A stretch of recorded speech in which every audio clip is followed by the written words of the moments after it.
What is your dream job? Seems like a simple question, but the answer is rarely straightforward. Most of us were asked as children, what do you want to be when you grow up? And many of us are still wrestling with it well into adulthood. But what if I told you that fixating on one specific role might actually be limiting your potential? In our society, we're often conditioned to believe that success means landing that one perfect position, whether it's becoming a CEO, a famous artist, or whatever impressive title you've been led to believe represents making it. The reality, though, is far more nuanced. True fulfillment rarely comes from a job title alone. Today, I want to challenge you to think beyond a single dream profession and consider the broader landscape of possibilities that align with your unique talents and passions. I want to help you expand your horizons and break free from the limiting beliefs that might be holding you back from discovering what truly fulfills you. Stay with me for the next few minutes, and I'll show you how to unlock doors you might not know even exist. Hi, I'm Jenny Clark, a conscious leadership expert who spent 2 decades in executive recruiting and talent management, having worked with giants like Google and Spencer Stuart. I discovered that the secret to transformative leadership lies in the 5 dimensions of conscious leadership, and I'm here to help you unlock your full potential. Join me on this channel as we embark on an honest and vulnerable journey together to become the kind of leader that genuinely inspires transformation in your organization. I've got a little career boosting secret for you. Do you want the inside scoop on leadership plus some juicy tips and hot takes you won't hear anywhere else? I've got a newsletter that's basically your personal career coach in your inbox. Just click the link in the description to join in. Oh, and if you're loving this content, I know you are, click that subscribe button. It's like giving me a virtual fist bump, ensuring you won't miss out on any future videos. Let me share a story about Keith, mid-level manager I worked with who epitomizes what many of us experience. He had climbed the corporate ladder for a decade, checking all the traditional boxes of solid career progression. Yet he found himself questioning everything: his role, impact, even his career choice. Keith had started in finance because his father was a banker. Growing up, he'd heard countless stories about the stability, prestige, and financial rewards of banking. His parents had been thrilled when he landed his first job at a top-tier investment firm. The title, the office, the salary, it all looked impressive on paper. By the time we met, Keith was managing a team of financial analysts and earning well into 6 figures. From the outside, he had made it. But during our first coaching session, he confessed something surprising. I've never actually enjoyed finance. I'm good at it because I forced myself to be, but I've never felt fulfilled by it. When I asked what he'd rather be doing, Keith hesitated. That's the problem. I don't really know. I've been focused on climbing this particular ladder that I never stopped to ask myself if I was leaning against the right wall. This revelation led to a series of deep conversations about what truly motivated him. We discovered that Keith had always been fascinated by sustainable agriculture, but never considered it a viable career path. He dismissed it as impractical and not serious enough, judgments that stemmed more from his father's values than his own. The turning point came when I asked Keith to imagine himself at age 80, looking back on his life. What would he regret not pursuing? Without hesitation, he said, I'd regret not at least trying to work in a field that makes the world better for my kids. Together, we developed a 2-year transition plan. Keith began taking courses in agricultural business management while still maintaining his finance role. He joined the board of a local sustainable farming nonprofit where he could contribute his financial expertise while learning about the industry. He started attending industry conferences and building relationships with people who were doing what he aspired to do. The transition wasn't easy. Keith faced resistance from colleagues who didn't understand his new interests. His parents expressed concern about him leaving a respectable career, and he sometimes questioned himself, especially when comparing his novice status in agriculture to his mastery in finance. But 2 years later, Keith had successfully pivoted to a role managing investments for a sustainable agriculture fund, a position that beautifully bridged his financial expertise and his passion for environmental sustainability.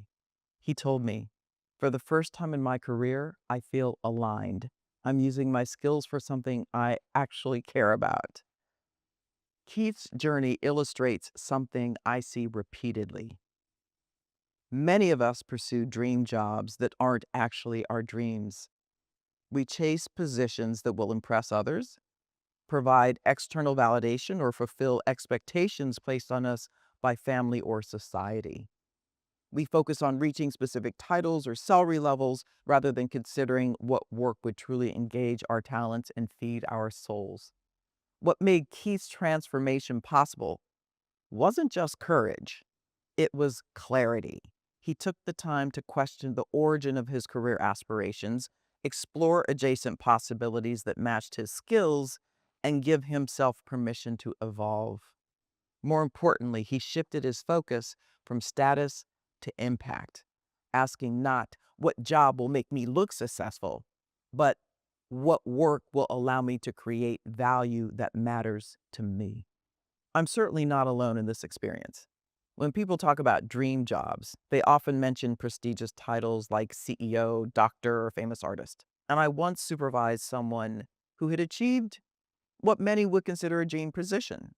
She managed multiple teams and had impressive credentials. From the outside, she had made it. Yet, despite her success, she was struggling with her health, battling addictive behaviors, and drowning in stress. She was basically doing the work of three people, while her personal life was falling apart. This high achiever was living what many would call a dream job, but at what cost? She'd become an overachiever to cope with her inner turmoil, seeking external validation through her work. Her story illustrates an important truth. Sometimes the positions we aspire to aren't actually what will fulfill us. I see this pattern repeatedly across industries and demographics. It transcends gender, race, and background. This drive to overachieve is a means of earning worth or validation. In fact, a recent study found that nearly 70% of professionals report feeling like imposters at work, constantly trying to prove their value through achievement and perfectionism. The problem isn't ambition itself. Ambition is wonderful when it's aligned with your authentic self. The issue arises when we pursue goals simply because we think we should, or because we're trying to fulfill an emotional void through external validation. So, how do we navigate the complex terrain of career aspirations and find genuine fulfillment? Let's break it down in 5 key lessons. First of all, take a moment to reflect on when your dream job first materialized. Was it influenced by family expectations, media portrayals, societal pressure? Understanding the source of the aspirations is crucial. I remember working with a client who was convinced he wanted to be a corporate attorney. When we dug deeper, we discovered his dream stemmed from his father's unfulfilled ambitions, not his own interests. He actually thrived in creative, collaborative environments, the opposite of the path he was pursuing. So ask yourself, when did this dream start and what influenced it? Is this truly my dream or someone else's vision for me? Then does this dream still align with who I am today? What emotions come up when I imagine achieving this goal? Am I excited or just relieved? Remember, as I often say, quiet the noise so that your inner voice can offer the possibilities. Sometimes the hardest part of distinguishing between your authentic desires and the expectations you've internalized. Embrace adjacent possibilities. So rather than fixating on one specific role, consider adjacent possibilities that match your competencies. Think of your career as a constellation rather than a single star. This approach opens you up to opportunities you might never have considered. One of my clients was dead set on becoming a hospital administrator, but after exploring her core values and strengths, she discovered she was more fulfilled working in healthcare policy where she could impact systems on a broader scale. She would never have considered this adjacent possibility if she'd remained fixated on her original goal. So, to explore adjacent possibilities, identify your core skills and values first. Then explore various fields where they apply. Look for roles where your unique strengths would shine, not just prestigious titles. Talk to professionals in related fields to understand different applications of similar skill sets. Remember that more is not better when a few is enough. You don't need to chase every opportunity. As I like to remind people, embrace your uniqueness. Your particular combination of skills, experiences, and perspectives is what will set you apart in whatever field you choose. Now, you've got to give yourself permission to evolve. We are dynamic beings, constantly growing and changing. And when fulfilled, you at 25 might not satisfy you at 45. There's no shame in pivoting or redefining your path. I once worked with a successful surgeon who, after 20 years in medicine, realized her passion had shifted toward medical education. Despite achieving her initial dream job, she had evolved, and her career needed to evolve with her. Making the transition was scary, but ultimately led to greater fulfillment. If you achieve your dream job and find you no longer love it, give yourself permission to change. Don't be paralyzed by fear of judgment. Those who criticize your choices are often projecting their own fears. And remember this: being educated doesn't make you smart, being smart doesn't make you competent. Titles and credentials aren't everything. Your career is a journey, not a destination. Focus on impact, not status. Too many people chase dreams for the status the jobs, confer, not the work itself. This is a recipe for disappointment. I recall a marketing executive who reached her dream job at a prestigious firm only to find herself miserable. When we explored what truly motivated her, she realized she cared more about creating meaningful campaigns that drive social change than having an impressive business card. She eventually took a position at a smaller company where her work had a direct impact on causes she cared about and found much greater satisfaction despite the less prestigious title. So consider, what impact do you want to have on others? When you imagine feeling fulfilled at work, what are you actually doing? How important is external recognition versus internal satisfaction to you? Being in a leadership role doesn't make you a leader. True leadership comes from impact, not position. Build resistance for the journey. Finding and pursuing your authentic dream job isn't easy. It requires resilience, self awareness, and sometimes the courage to start over.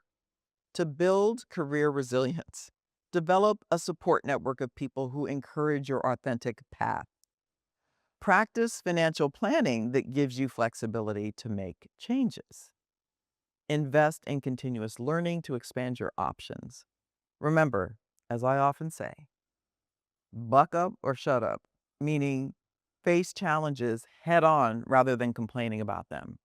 Be a seeker of knowledge, constantly grow and adapt. Here's your homework. Take out a journal and honestly answer these questions. What actions have you taken to realize your dream? If none, why not?